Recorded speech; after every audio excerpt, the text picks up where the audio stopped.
Just like thank you for I get to use some of your 8 seconds of remaining time, Uma. Thank you.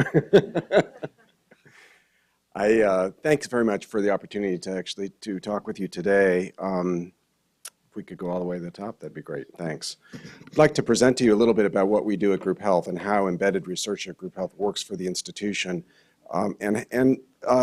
As this didn't come about by chance, it's come about through a lot of hard work, and I'd like to exemplify that through a specific project that I'm involved with right now that I think draws out many of the learnings that we have put together around how Group Health functions as a learning institution. Just a quick overview of the context in Group Health, just real quick. I think many of you are familiar with Group Health. I think many of you think of it as a staff model HMO. It's not. It's actually a much more diverse health system than that, although health plan and health coverage is very much a part of, is integrated into care completely. It's roughly a $4 billion organization with about 600,000 members, all in the state of Washington. And its centerpiece is its Group Health Medical Delivery System, which consists of about 25 medical centers, which take in about 3/4 of our, actually 2/3 of our patients, taken care of by about 1,100 providers. We've had electronic health records at Group Health since approximately 2005 in our delivery system. And notably, one of the important features of Group Health that distinguishes itself from many other systems is that the patient portal, or the My Group Health, which is the Epic feature that allows a patient portal, was instituted actually prior to the rollout of electronic health records. So when we probably have engagement of our members in the delivery system, about 70% transact on a regular basis using all the various features of that. Group Health Research Institute, which is the embedded research institute at Group Health, established in 1983. Ed Wagner was the founding director of that, and now has 75 resident and affiliate investigators with a revenue stream of approximately $50 million, 95% of which is generated through grants and contracts. But very importantly, as a system committed to learning healthcare system, the institution actually brings forward a core that is not coming out of indirect costs, but comes from direct revenue at from the enterprise. And just to illustrate what type of money we're talking about, this comes out to about 40 cents per member per month. When I did the math on PCORI contributions and what Group Health pays on its PCORI tax, it's about 17 cents per member per month. So you can see roughly what the added amount of money that Group Health is contributing in this area. I think the other thing I would like to mention is that Group Health is all the research published is in the public domain. It's a non-proprietary research center. We're very committed to improving community health and health systems at large. And so for that reason, we have a strong commitment to actually bringing forward all of the learnings into the public. We're also a member of many multi-site networks. HMO, or HMO Research Network, is one of the oldest and well-established, but we also participate, as earlier mentioned, we're part of PCORNet, and we're also part of many other research networks. And those are, I would say, vitally important to us in terms of our survival as a research institute and our ability to actually play, and also for our findings to be salient across the country.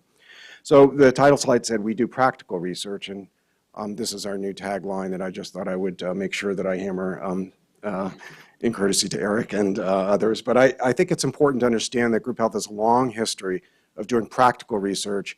So in a sense, submit that as pragmatic in some ways, but also in ways that matter to patients, and things that I think one of the key pieces that are processes that occurs when a research study is submitted, particularly from an outside investigator who doesn't know our system, is to how important is this research and how salient is it to the members of Group Health? How is it going to help them, or how could it hurt them?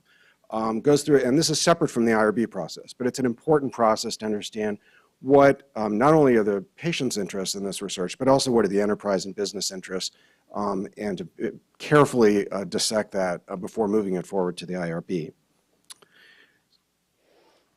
So I'd like to just tell you a little bit about a project that we're doing right now. It's in progress. It's actually not a trial.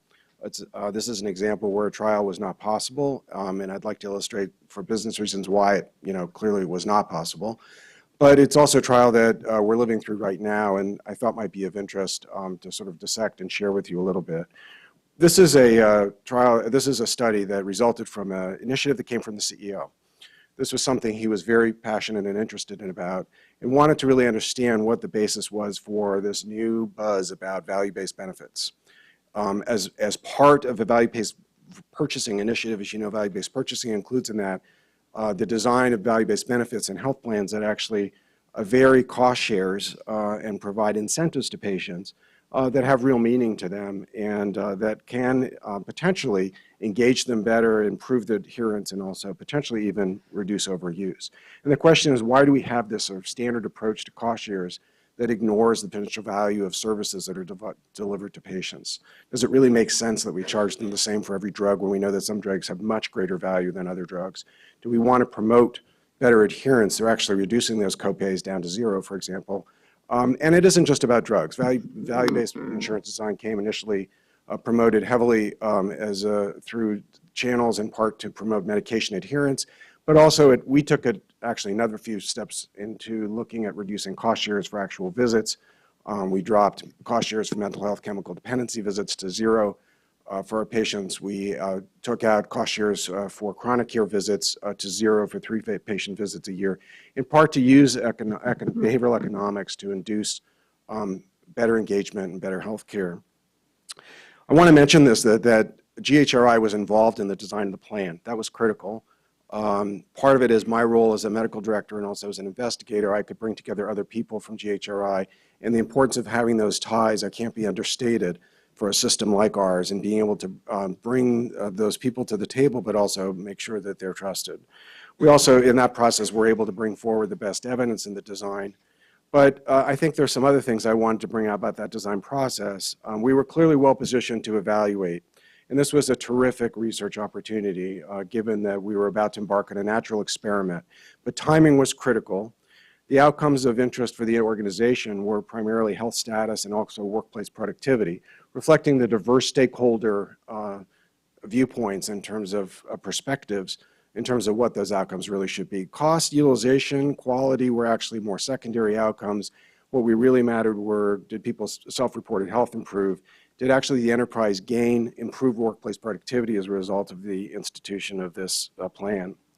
So that hopefully made it more salient to stakeholders and also to the broader community, but also filled some practical knowledge gaps which were missing in the literature, including controlled studies in VBD that really demonstrated that not just before or after, but that when you actually had a control site, that might work. So I'll get to that in a second, but I wanted to say that the process of being involved early led to early planning around funding. In other words, if we had waited till this thing had been rolled out and then decided to apply to ARC, it would have been way too late. So the process of thinking of putting together applications, going to Dr. Larson for seed funding for development in order to carry forward some of the primary data collection was absolutely critical in order for us to be able to have a timely start into this study. Some of the other key resources for success included Kaiser Permanente Colorado. Thank you, Beth, and the Kaiser Enterprise for actually their willingness to engage with us, not just as a control site for their staff to actually participate, but as a fully engaged partner in their research institute as collaborators in the process, which I can't emphasize the importance of that as well. Also, the use of the HMO Virtual Data Warehouse and the Directors Fund were key resources that allowed us to move this forward. We'll see this more in just a few minutes. I'm sure Sarah's going to talk about this a little bit more, but this model, it's also in your book, and the article by Sarah Green demonstrates or illustrates the process that's used, and it follows along something close to a sort of a quasi-PDCA cycle. But the importance is the two arrows, the green and the yellow arrows, that demonstrate that it's a back and forth communication and understanding that it's not all about your research ideas that come from the institute. It's also about capitalizing on ideas that are coming out of the delivery system itself. I'd like to close out by just talking about some reflections on managing expectations, which I see as one of the key challenges facing organizations like ours. Even though we're embedded, we still have our own challenges in managing expectations. From leadership, it's about timing and speed of results. Usually it's not fast enough. It's about communication of results. Can't we just get those results out now? Why do we have to wait for the journal? Why do we have to wait? Why can't we just do that? And there's constant pull for that. The potential impact of the research on the business. What's it going to do to group health if we have this? What if we're committed in areas and this actually pulls some of our business out? what does that do? And those are important considerations up front to have frank discussions about at the beginning. From researchers, it's really slow down. It's going too fast. And no, I really think we need to do the trial. Sorry, quasi-experimental doesn't work for us. It's about potential adverse effects in operations, making sure people are mindful of that. And it's also about balancing the disruptive innovation with the stability of the system. We can have great ideas that are fantastic and really cutting edge, but you could completely throw a huge wrench in operations by implementing them all immediately. We have had some of our biggest debates around operations and clash of science, and I would say clash of science and operations, which is when is the right time to start introducing results and make those available to everyone? And we can talk more about that later.